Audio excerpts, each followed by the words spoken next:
ABC Big Star 1000 and Revolutions, New Revolutions installments number 47, 48. I've lost count. It's Sunday afternoon. I always shoot these videos on Sunday afternoon because I've got time, and post them on Wednesday. So you'll see this on Wednesday.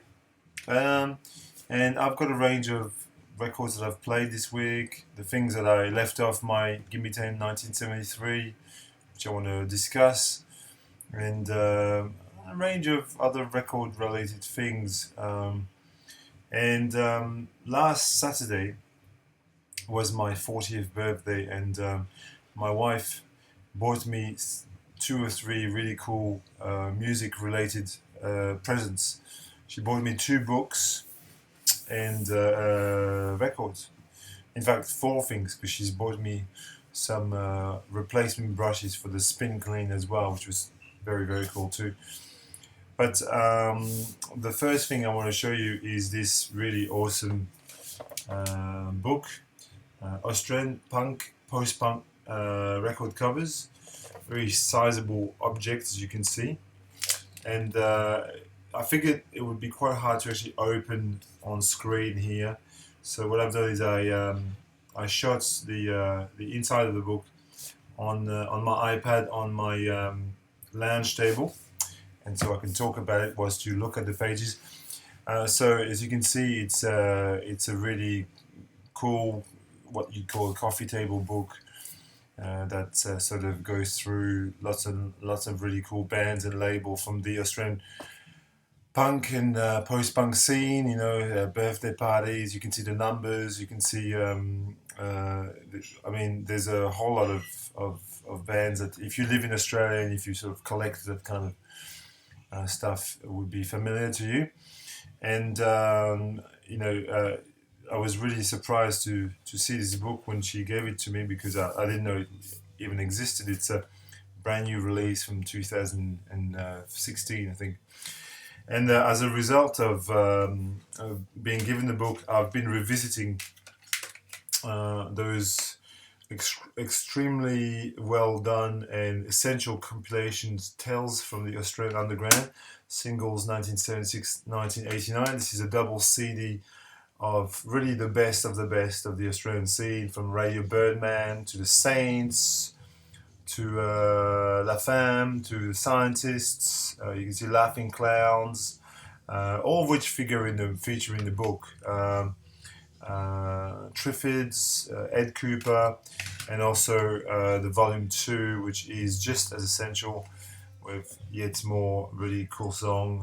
You've got Severed Heads, and you've got things like Essendon Airport, which you could see on the in the thing that I shot on my table. So this is the things that I've been playing, and then also I also pulled out my copy of the first record by Hunters and Collectors, which is an essential Australian post-punk album. It's the debut record by the Hunters and Collectors. It's kind of widely available here. When you go to record stores, you can get this for next to nothing. But it's like a Talking Heads meets Public Image Limited record. It is that good. It is amazing. The first track that's on there, Talking to a Stranger, is just one of these iconic Australian songs, and just a fantastic piece of music, really. So she also gave me an album. She just bought it for me, and it's really quite lovely to receive music from your wife. And she bought me this compilation called Under the Covers. Other people sing other people's songs. You can see includes Echo and Abaddon, People Are Strange. So it's basically a bunch of covers. Simply Red, The Pretenders, Echo and Abaddon, Jesus and Mary Chain, Everything But the Girl, Aztec Camera.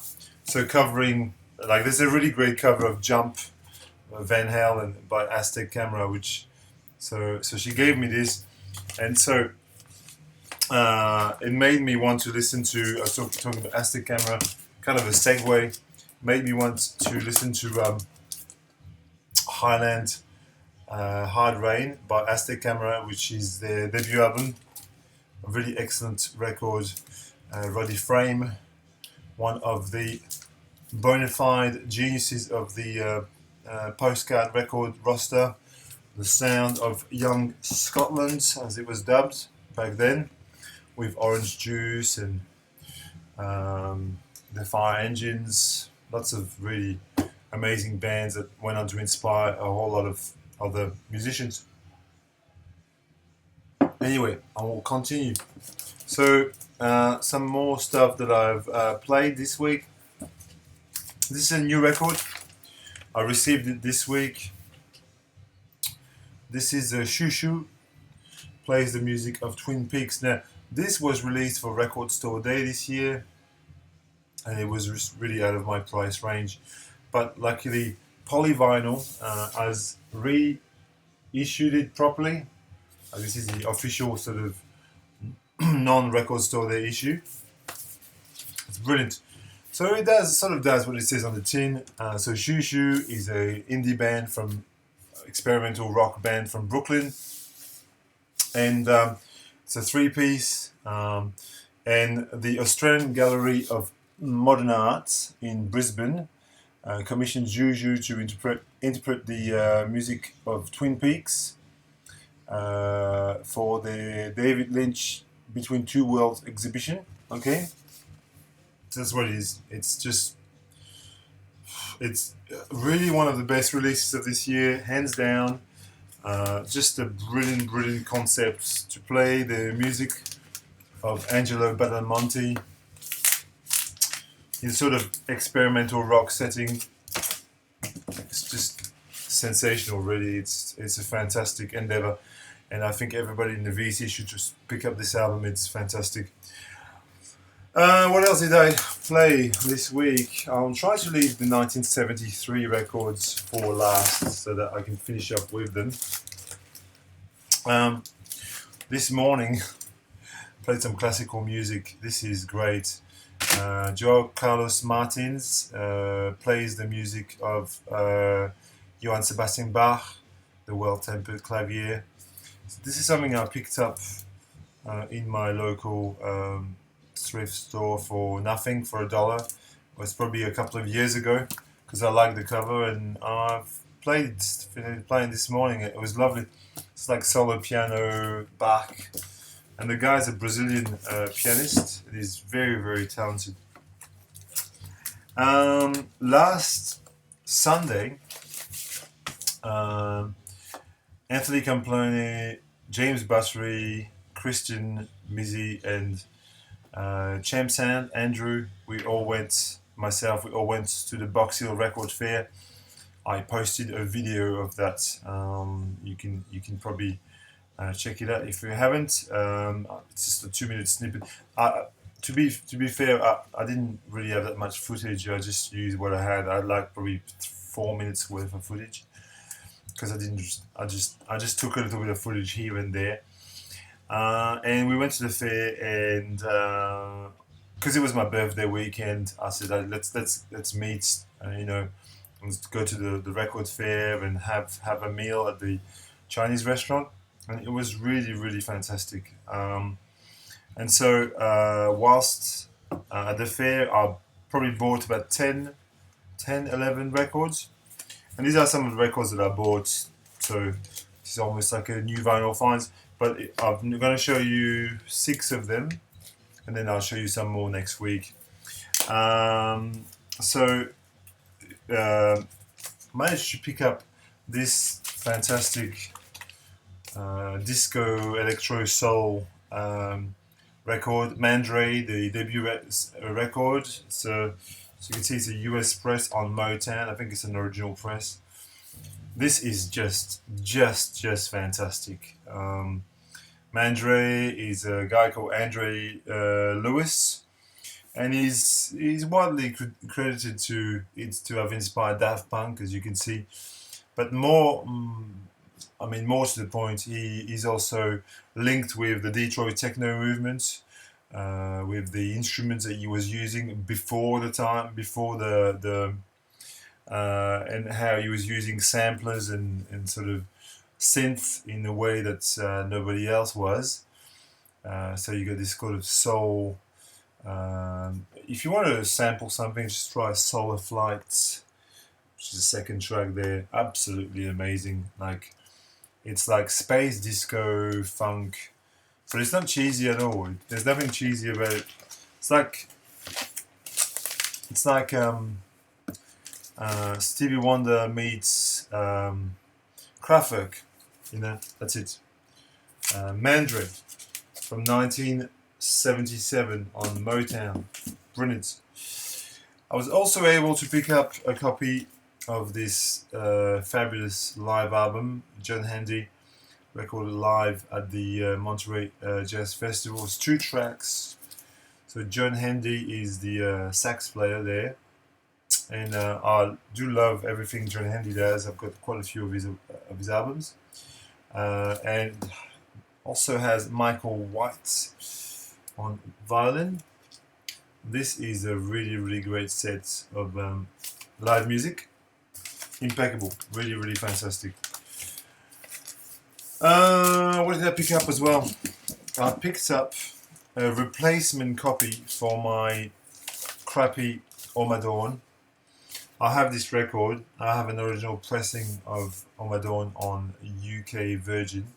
It's just there, but it's just, you can't play it. It's got too many scratches, and no, it's not even scratches. It's been played so often that you can hear a pop in the thing. So I replaced it with a clean copy of the. I really like Abaddon. It's a great record. This is obviously a promo copy. This is, I think, arguably Mike Oldfield's greatest moment on vinyl. It's really excellent mix between sort of Irish melodies and ambient music and progressive music. It's kind of it's one of a kind. In the Gimme 10 1971, I was talking about there's a riot going on by Sly and the Family Stone, and I had a repress, and I found a really cheap first issue American press, and so my copy has got this as a cover, my old copy, and so I couldn't resist. It's such an iconic thing to own, and so it's something that I know back to front basically. But I'm really glad I found a nice cheap copy, US press, first press. So I grabbed that. I was really chuffed. It was only like $20, and that's really a bargain for what it is. This may surprise a few people. I love Fleetwood Mac. I love the period between Rumours and Tusk, and this is what it is basically. It's Rumours and Tusk live. In fact, this is the Tusk tour, 1979. Incredible set of songs from Dreams. My favorites, Fleetwood Mac song, Sarah, Landslide, Rhiannon, Go Your Own Way, Don't Stop. The only thing that's really missing from this is Tusk, the song, but you need a marching band for that. This is great though. It's a great live record. If you don't like Fleetwood Mac, no offense taken. And then the last record that I picked up at the fair that I'm going to show you today is the debut album by the Go-Betweens, the band from Brisbane, cult band from Brisbane. That's their debut original pressing on Rough Trade. And it's very different to how they evolved. They became more of a jangle pop band. This is very indie sounding. Very indie sounding. Earlier in the video, I was saying that my wife gave me 2 music books. and I showed you the first one on Australian Postpunk. She also gave me a book on Krat Rock by David Stubbs, Future Days, a large volume on the genre of music, and that reminds me that I want to give a shout out to Dinah from Germany. Digging in the Crate is your name. A new VC member who's put on probably 2 or 3 videos so far. A really excellent presentation, amazing collection, really quite knowledgeable and quite astute music taste. And not often do we see ladies or girls or women in the VC, and much less with such an eclectic and so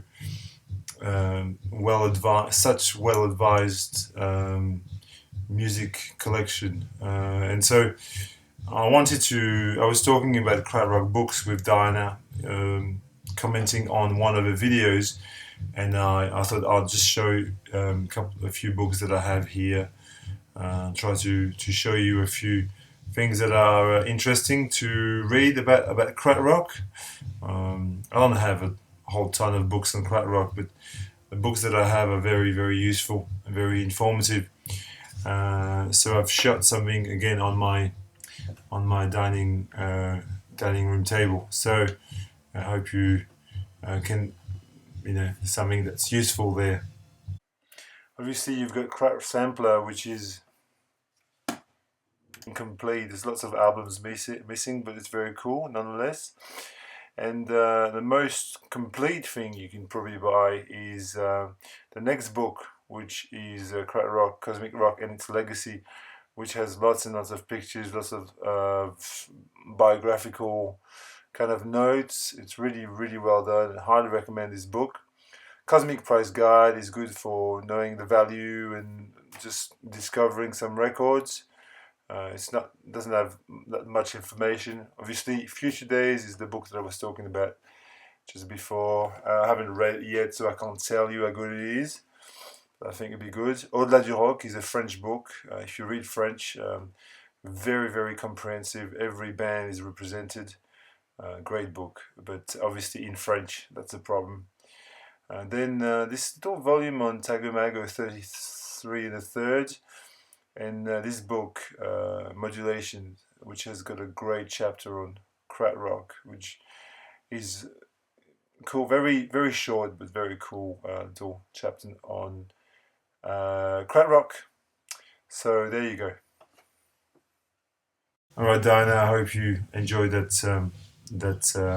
overview of a few books. Obviously, there's a couple of these books in French. Krat Rock Sampler by June Cope is in French, because in English it's completely out of print. Although you can find a PDF of it online for free if you just look it up. The Krat Rock Sampler by June Cope I find is very incomplete, and it sort of lack details. But that was the very first thing that was ever published on the style, so you got to give him credit for that. I want to finish off with the records that I wanted to include for 1973, starting with. So this is the leftovers from Gimme 10 1973. The Payback by James Brown was definitely considered in the shortlist, being one of the high watermarks of James Brown's career. Was meant to be a soundtrack, but was declined, and in the end became one of his albums. Fantastic double record of hard-hitting soul music, funk. Very, very good. Also, Roxy Music released 2 great records in 1973. For Your Pleasure, which it's a brilliant record. I mean, I had trouble not including this in my list of 10, but evidently, you can't have everything. Because Brian, in his feathers top-notch record. And then they also released Stranded, which I like even better in some ways. Stranded, I think, is an even better record in some ways. Which, you know, it's just it's mind-blowing. But I didn't include them. Another record that I left off, I chose Headhunters. I could have included Sextants quite easily.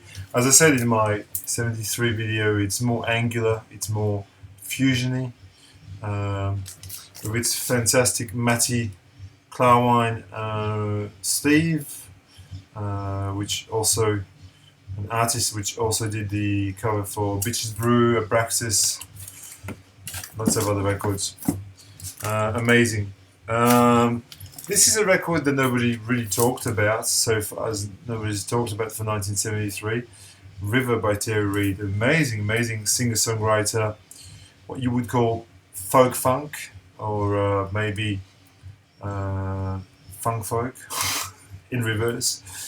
Terry Reid. This guy was meant to be the lead singer for Led Zeppelin, and the story goes that he declined the offer. In the end, he made some solo records. I'm very thankful that he didn't join Led Zeppelin, because what he did was very, very worthwhile. This is a superb record, really funky, soulful, but with a folk kind of undertone to it. You know, if you know it, you know what I'm talking about. You know I'm not talking shit. I hope I'm not talking shit. How about this one? Has anybody mentioned this? Like, again, this is Sunday today, so between Sunday and Wednesday when I post this, somebody might show this. Placebo 1973. I really wanted to put this in my list. But this sort of music is kind of covered by the Fantastic Planet soundtrack. It sort of crosses over in that sense. It's a magnificent European funk, what you call European grooves record. Marc Moulin, Belgian band. And this is a favorite of mine, really. It's my favorite Placebo record. This here, I also struggle not to include Red Hash and Gary Higgins. One of the best American singer-songwriter records of the 70s, full stop. This guy is a real enigma. Red Hash. Just, his voice is beautiful. See, I put this is, I'm being serious, I put this record on the same level as a Nick Drake record. To me, it is just as good as, we talk about Pink Moon or Brighter Later. This is as good as. I'm being completely serious. If you don't believe me, you listen to it, and then you'll believe me. I was considering putting Sabbath, Bloody Sabbath, but maybe not. But still, cool to pull it out, and also from 1973 on Vertigo. And finally, one that I really almost put in my list because I love it. Christophe, Les Paradis Perdus. Now this guy is a monument of French music. Christophe. This is a concept album. It's in the same ballpark as Histoire de Melody Nelson. It's almost as essential, and it's not as famous. But this guy is famous because in the 60s he had some novelty pop hits, which were really sappy and really annoying. But then in the 70s he reinvented himself, and the songs are co-written by Jean-Michel Jarre, which you would know as being the keyboard's whiz. You can see that, if you can see that, Jean-Michel Jarre, yeah. This is one of the most essential French records from the 70s. Full stop. Top 10 70s French records, maybe? I think so. I really do think so. So that's all I've got for you. There was a lot, actually. I hope you enjoyed, and subscribe to Diana, and have fun. Give me some comments.